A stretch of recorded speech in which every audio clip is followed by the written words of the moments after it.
All right, Beer World. Hope you're all good.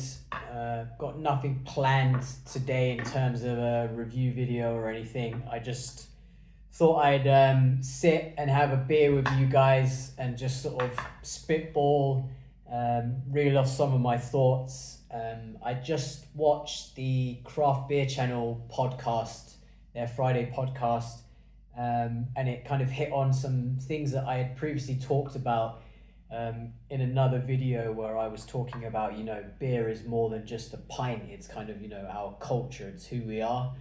And I think that's been kind of swirling in my head these past kind of few weeks. And this podcast I saw, I mean, I love the Craft Beer Channel.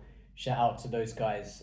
They were talking about Banks's beer, the mild and the Bombardier. Um, I've just done it now on the podcast. They were debating whether it's Bombardier or Bombardier. It's Bombardier, the English version. Bombardier is I think it's French Canadian aircraft company. So it's Bombardier. Bombardier is the English. I've had this debate with French people before. Anyway, sorry, sidetracked. Yeah, they were talking about Banks's brewery. It's been announced that their beers are no longer. And these beers are a bit of an institution, especially in the Midlands. And Banks's Mild is a kind of like cult classic around English pubs. And I've talked about Milds before, but just for anyone who's new to beer or who isn't from the UK, Mild is a style of beer that is very, very English, and it was actually the most popular beer in England for a long time, like maybe from like the 50s, 60s up until maybe the late 80s, maybe into the early 90s. This was the most popular beer that was sunk by English people in British pubs up and down the country.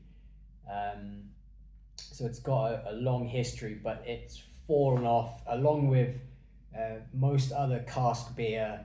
They're trying to revive it. You have the Camera trying to revive it. You have the Craft Beer Channel with their petition to the government to get it recognised as a kind of heritage. Go and sign that petition. Actually, I think it's very important to preserve it, and I think English beer and English cask ale in particular is worthy of protecting and saving, and really people recognizing how unique it is and how special it is. So a style of cask beer is mild, and yeah, I think it's a lot of people are quite sad to hear the news that Banks is no more, and they won't be able to get hold of especially Banks's Mild, and it just made me think. But before I go into that and my thoughts on it, I might go on to have a bit of a rant about this government and the state of British pubs and British culture in general. I'm wearing a flat cap as a, the old man cap as a nod to what I'm going to talk about. But first, let me actually crack the mirror open so it's not just a bloke chatting about whatever whilst you're dying to see what the hell goes in the glass. This is actually my dark mild that I brewed. So I hadn't ever brewed a dark mild before, and this was probably the beginning of my kind of thinking about mild and about English beer and how it's slowly being whittled away. So I decided I wanted to brew a dark mild,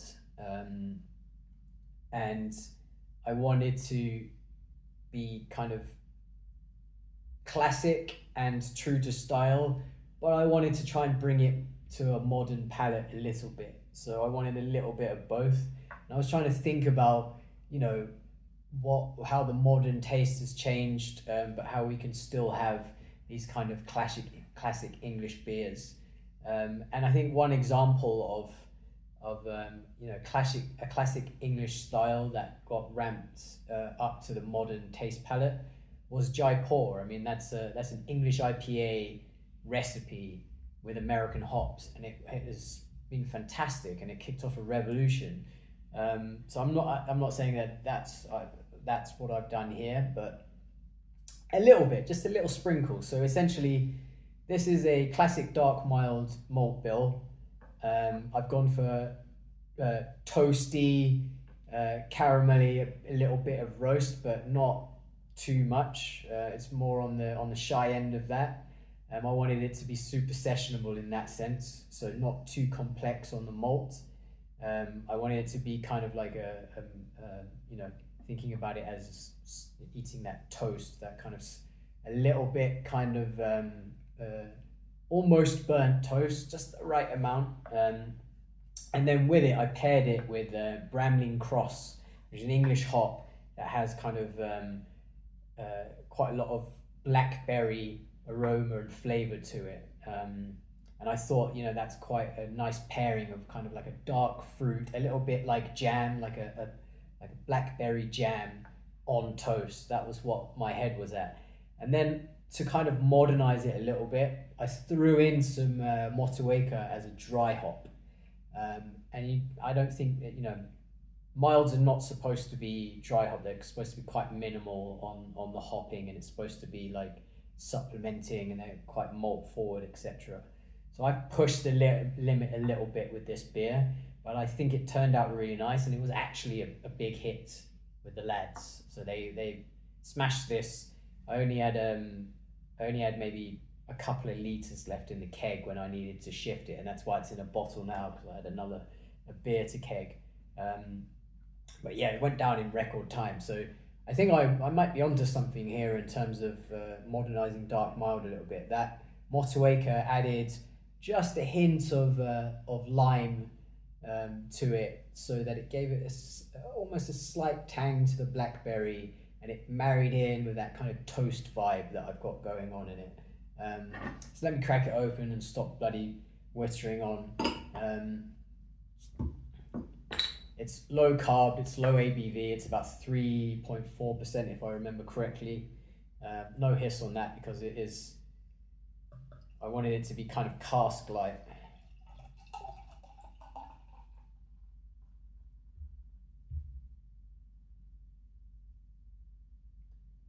So it's still got a good head on it, even though it's low carb.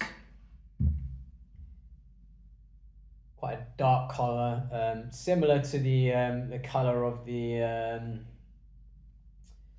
really gone out of my head now. The beer I just reviewed, the Belgian beer, the quad, similar to a quad in color, like a mahogany color. So it's not black like a stout or a porter. It is like a dark brown.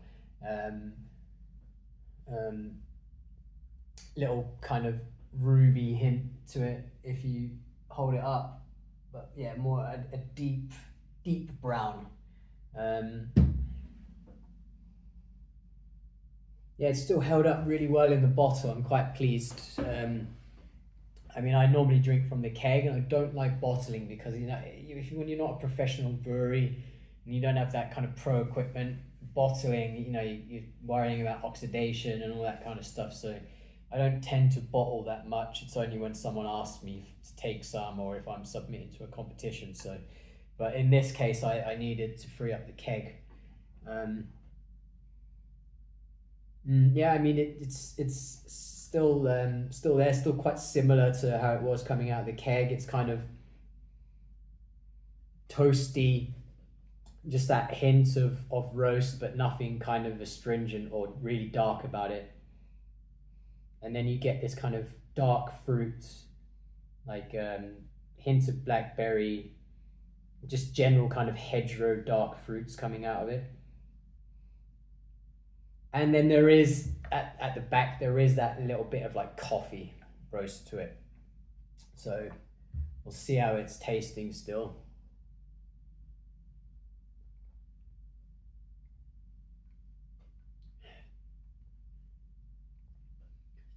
Yeah, still good. Still good.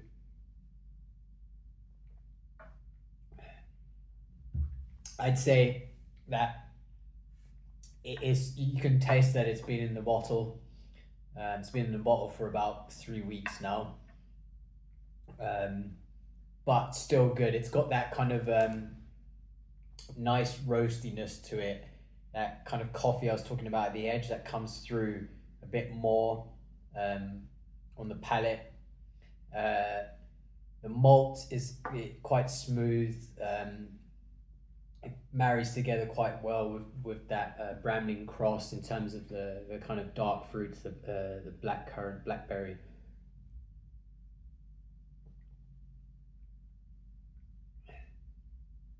Yeah, I mean, so back to the video.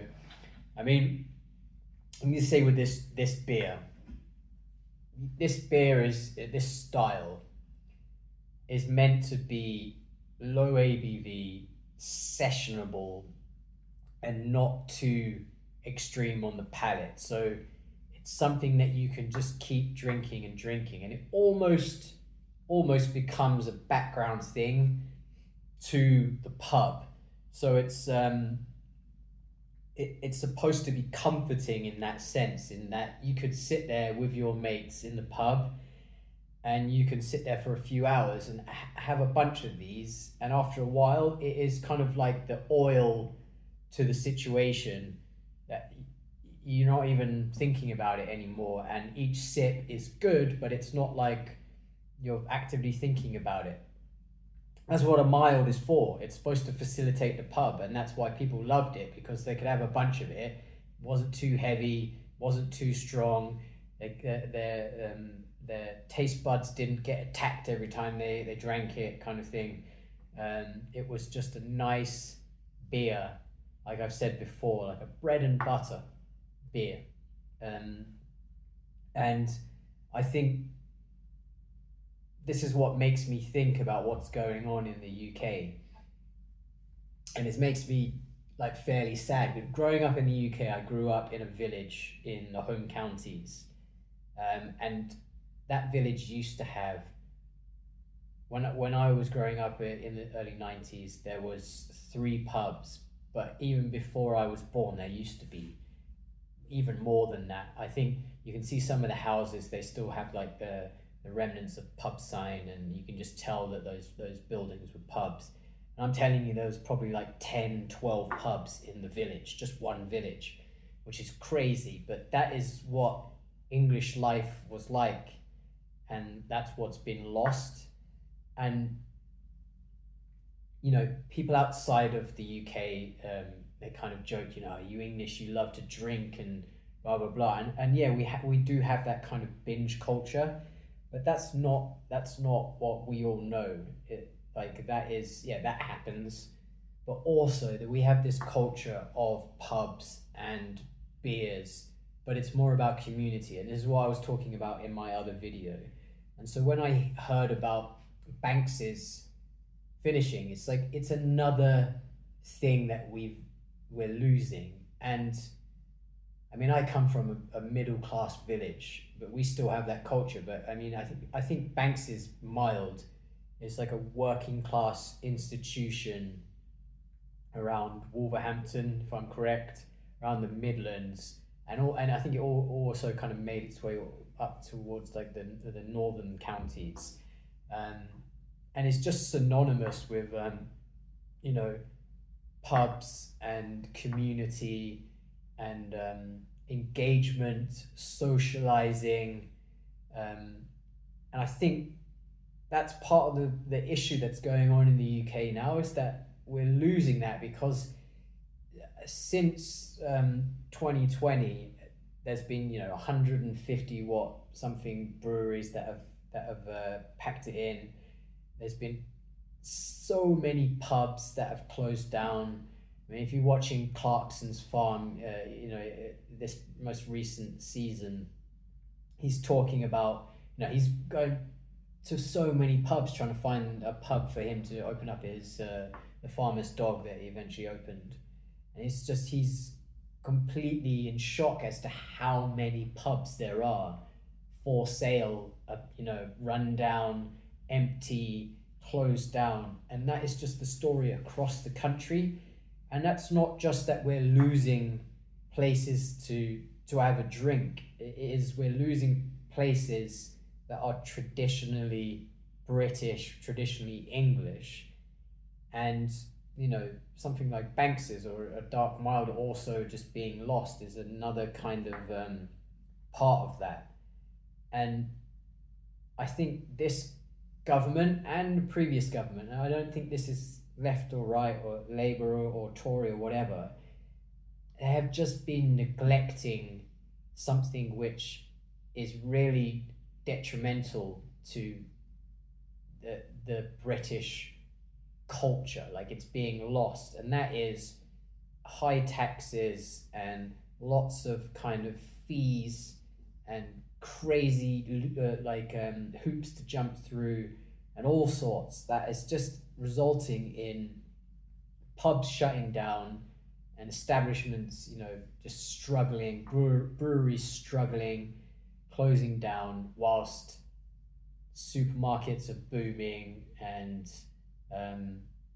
things like Amazon or whatever and all that kind of thing is booming, and it's cheaper to go and get a few cans from Tesco's than it is to go down to your local pub.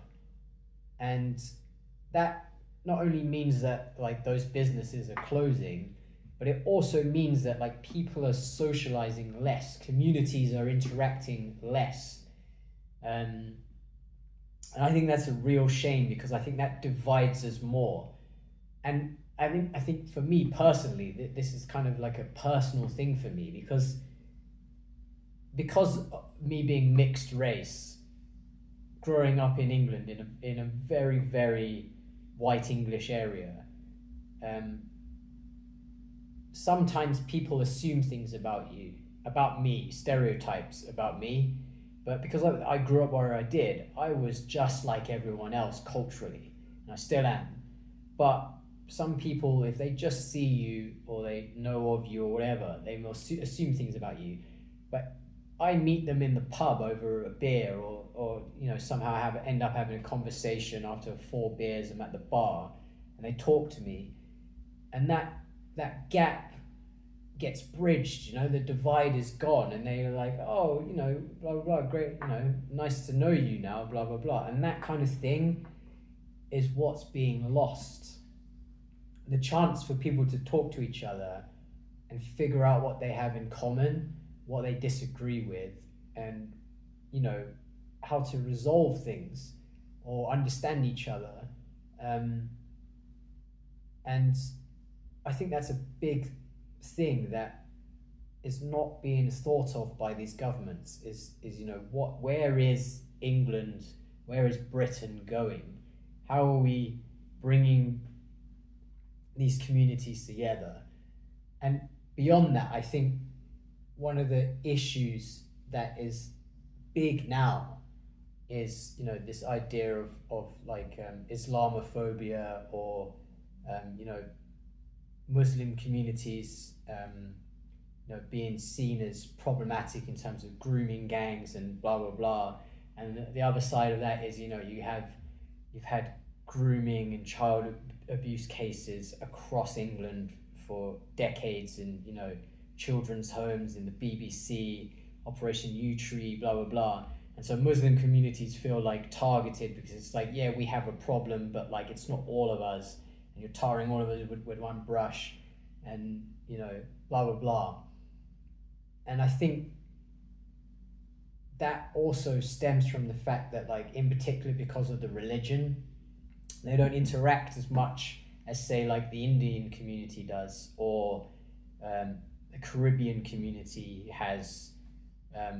And that's where, if you go back, if you watch like This Is England, you had like the skinheads and like the mods or whatever, but like there was like this love of reggae and ska music, and then partying with the Windrush generation and Jamaicans and all of the kind of culture they brought over with the music, and shared love of beer and pubs and all that kind of stuff. And I think that also happens with the Polish, or also get involved, I think, all that kind of thing. And I think multiculturalism is is a good thing, but it is supposed to be in a country which is English, and it's like how you integrate is by being English, but keeping your individual identities and sort of bringing in new things that English people can enjoy and understand and blah blah blah. You know the Indian curry is now basically English, and a rum and coke and reggae music and ska music and all that kind of stuff is all, you know, part of English working class culture now. Um, and I think that if you remove pubs and these kind of cultural institutions, you're also losing the ability for communities to interact with each other. And they're just left with online, hiding behind keyboards, arguing with each other, protests, and being told what to think instead of actually talking to people who are, different to them, and that kind of thing. So for me, I think it's a much bigger problem than just losing different different breweries and different pubs and blah blah blah. It is at the center of what's going on in the UK in terms of harmony and community spirit and engagement with each other. So that's what I've been thinking about a lot, and that's why I brewed this dark mild. Actually, is that, like, it's not a beer that I grew up drinking, but it's a beer that is I have heard of and I knew, and I associated it with kind of the old man flat cap. But since I've got more into beer and I've understood the importance of cask ale and blah blah blah, I've got into dark mild, and then that's opened me up to be thinking about all of this kind of stuff. So, I mean, I know I've gone on a bit of a rant.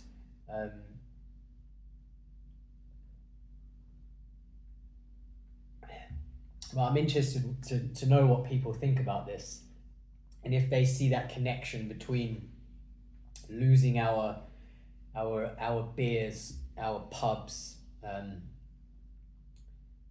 our community places with, this deep divide that's going on in our society, and just that lack of engagement with each other, which I just think a beer is so central to.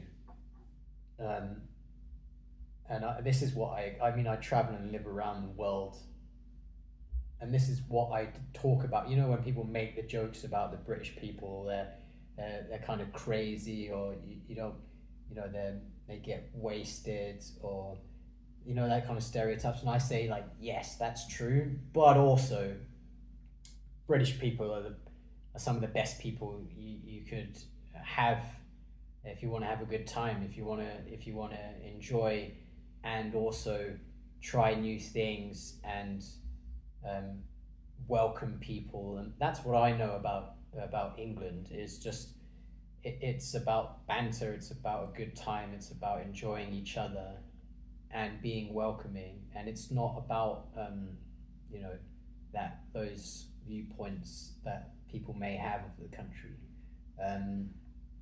So for me, a pub is synonymous with that. A pub is an open door to conversations and a good time and music and comfort food, and beer that doesn't require a mustache and a whatever, like a degree in biochemistry to understand how and why it's a good beer. Cask ale is just an easy drinking, tasteful part of English culture. So yeah, let me know in the comments what I'm getting wrong, what I'm getting right, what you think about the Banks's mild and Bombardier and forget the other one. I think there's an ale. I can't remember what it's called. Just another kind of institution that's gone under. Are you sad? Have you ever tried it? I've ordered some cans. I rushed to the website to order some cans to be like, just never be able to buy it again kind of thing. So I bought some cans. So I'll do a review video once I can get to the UK and pick up those cans. But yeah, what are your thoughts on dark milds? Is it a beer style that you enjoy? Have you had one before? Did you know that it used to be the most popular beer in England? I had no idea up until I started reading into dark milds.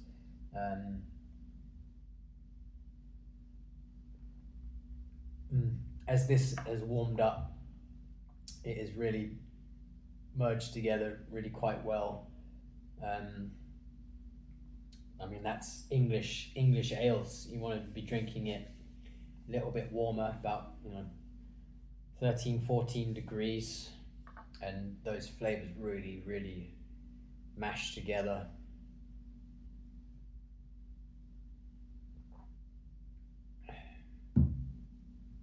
Yeah, I submitted this one to a competition here in Switzerland, and I'm not expecting it to do well at all, because it's got to be all kind of judges from Switzerland, perhaps Germany mostly, and one, I don't think many of them will have tried a dark mild before, and also two, it's like, yeah, I just don't think that their palates are going to appreciate it.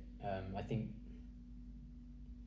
English beer is a different kettle of fish to German kind of lagers or your big bombastic kind of juicy IPAs and stuff. It's more of a kind of how would I describe it?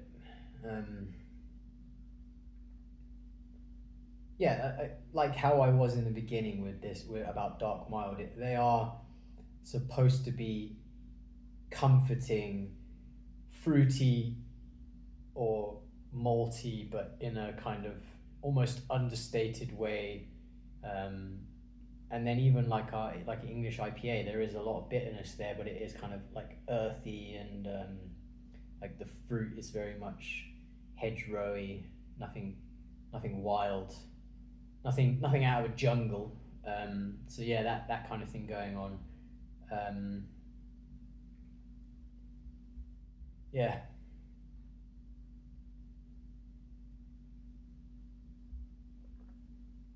Anyway, cheers. Happy Friday, everyone.